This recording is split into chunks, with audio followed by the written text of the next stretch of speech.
I would like to share with you about Christian parenting.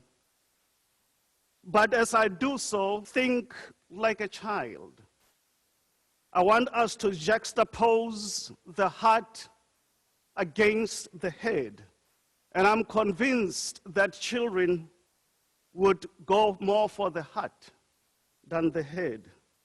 I also want us to think of empathy versus apathy. And I'm also convinced that children will choose empathy over apathy. Mother Teresa said, "The problem with our world is that we draw the circle of family too small." I know that we have an opportunity that we can just touch his cloak and will be healed. I know that touching that cloak may indeed affirm that black lives do matter. I know that by touching that cloak, voting will not be disturbed. I know that if we kneel down and ask for salvation, that the John Lewis Voting Rights Act will be enacted into law. I know that if we climb onto the roof and ask to be lowered, that xenophobia in South Africa will be eradicated. I know that Oscar Romero did not die at the Eucharist for nothing. I know that there are Christians that have done mightyful acts. So, even though I convicted our hearts to having that conversation that I know to some of you was unsettling, we have done good work as Christians as well. Those are the stories that we need to make sure that as we tell our children not to anger, that we tell the context of why Christianity is not in vain.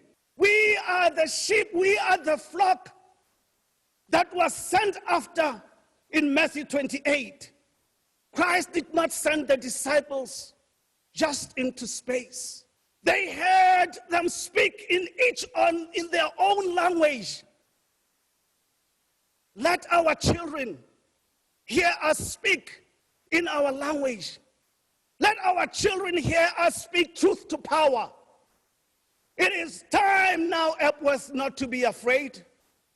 It is time not to compromise, but it is indeed time for us to stand firm as Christians, because they will know that we are Christians by our love.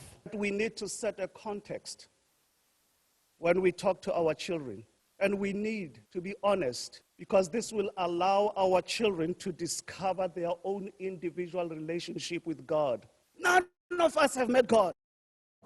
So let us not prescribe how to structure a relationship with God. Let our children discover their relationship with God.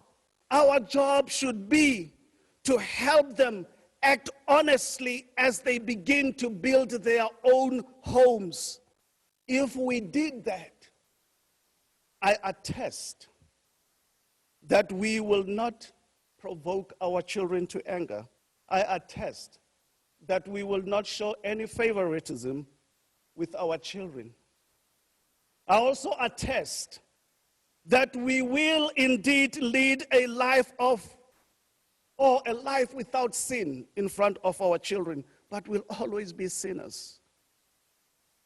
I also attest that we will be loving our children unconditionally. And yes, we will still discipline our children with love, for they will understand the context. And indeed, by so doing, we will be teaching our children God's way.